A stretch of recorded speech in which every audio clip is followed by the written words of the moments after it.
Praise the lord. ક્રિસ્મા ભાઈએ તથા બહેનો, દિવ્ય અને દિવ્ય સંદેશમાં તમારું સ્વાગત છે.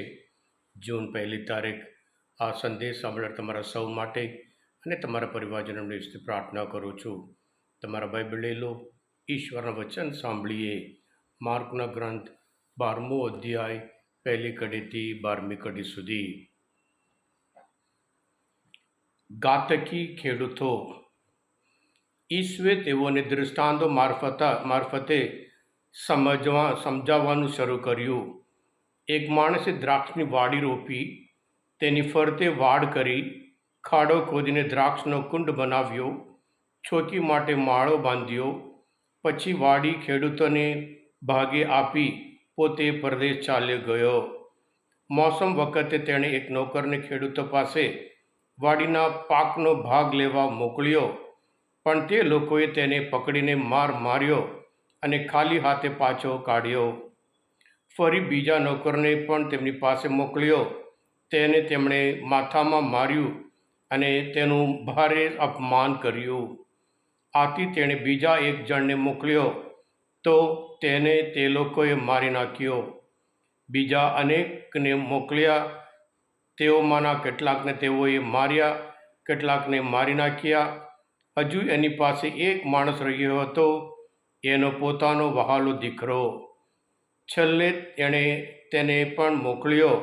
મારા દીકરાની તો તે લોકો અમાન્ય રાખશે, એવું તેણે ધાર્યું હતું. પણ તે ખેડૂતોએ માહોમાહે કહ્યું, આ વારસ છે, ચાલો આપણે એને મારી નાખીએ, એટલે વારસો આપણને મળશે. એટલે તેઓએ તેને પકડીને મારી નાખ્યો અને વાડીની બહાર ફેંકી દીધો. હવે વાડીના માલિક શું કરશે? તે આવીને ખેડૂતોને મારી નાખશે અને વાડી બીજાઓને આપશે. તમે શાસ્ત્રમાં કદી વાંચ્યું નથી?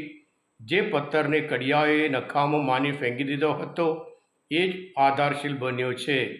એ ઈશ્વરની લીલા છે, આપણે માટે અદ્ભુત દ્રશ્ય છે. આ દૃષ્ટાંત પોતાને અનુલક્ષીને કહ્યું એમ એ લોકો સમજી ગયા, અને તેથી તેઓ ઈસુને પકડવા માગતા હતા, પણ તેમને લોકોનો ડર લાગતો હતો. આથી ઈસુને છોડી તેઓ ચાલ્યા ગયા. આ પ્રભુની વાણી છે, તે આપણો આધાર છે. ક્રિસ્મા ભાઈ તબેનો સંબંધ હંમેશા બહુ પવિત્ર છે. સંબંધ ટુ વે છે, વન વે ના હોઈ શકે. સંબંધમાં ગંભીરતા જોઈએ, સંબંધમાં પ્રમાણિકતા જોઈએ. એક વ્યક્તિ પ્રમાણિક હોય અને સામાવાળા પ્રમાણિક ના હોય અને ત્યાં સંબંધ જળવાય નહીં. એવી જ રીતે એક વ્યક્તિ પ્રેમ કરતો હોય અને સામેથી કશું પ્રેમ ના મળી હોય, એ સંબંધમાં ટકી શકે એમ નથી. માણસ વચ્ચે આ સંબંધમાં એવી વાત હોય, માણસ અને ઈશ્વર સાથે પણ એ હકીકત છે. ક્રિસ્માલ ભાઈતા બહેનો, ઈશ્વરે આદમને બનાવ્યા અને પછી નોવાને બચાવ્યા.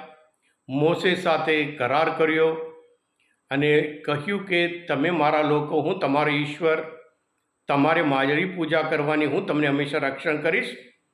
અને ઈશ્વર તરફથી હંમેશા વફાદાર અને પ્રમાણિક. પણ લોકો તો એવા હતા હઠીલા. એ ઇઝરાયલ લોકો એવા હતા કે જેમ અમુક જે નોકરને પકડીને મારી નાખ્યા. પૈગંબર ઈર્મિયા એટલા પરેશાન થઈ ગયા, અને એવી જ રીતે પૈગંબર યશાયાને પણ એવી રીતે હેરાન પરેશાન, એક પૈગંબરને એ રીતે કર્યું હતું. ઈશ્વર ત્યાં પૈગંબરોને એટલા માટે મોકલ્યા હતા કે લોકોને સન્માર્ગે લાવી, એટલે સુખી જીવન જીવવા માટે મોકલ્યા હતા. પણ એ લોકો એક પૈગંબરને મારી નાખ્યા. છેલ્લે ઈશ્વર પોતાના એકનો એક પુત્ર, વહાલા પુત્રને પણ મોકલ્યા. એને પણ પકડી યરુશલેમ બહાર ફેંકી દીધા હતા. એટલે ગીત શાસ્ત્રમાં 118મો અધ્યાયમાં જે પથ્થરને કડિયાએ નખામાં માની ફેંકી દીધા હતા, તે જ આધારશિલા બન્યો છે. પ્રભુ ઈસુ આ પૃથ્વી પર ઈશ્વરના રાજ્યનો સ્થાપના કરવા માટે આવ્યા હતા, અને એ પ્રમાણે તેઓ આગળ વધ્યા હતા.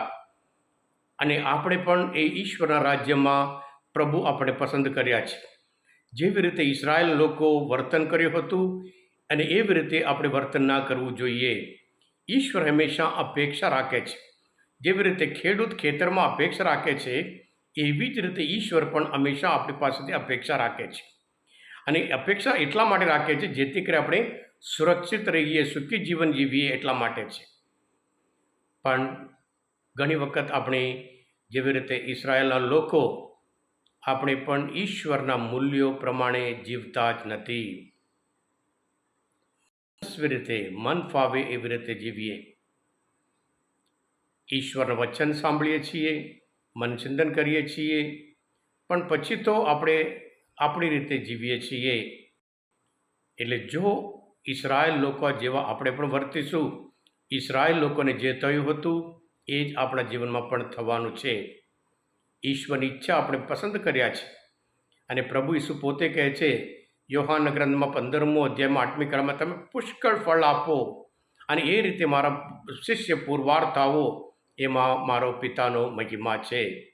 આપણે પણ હંમેશા પ્રભુની ઈચ્છા પ્રમાણે સફળ જીવન જીવીએ, સુખી જીવન જીવીએ, હંમેશા વફાદાર જીવન જીવીએ, પ્રભુના સંતાનો તરીકે જીવીએ. કારણ પ્રભુ આપણે ગૌરવ કર્યું છે, તમે દુનિયાના દીવા છો કરીને.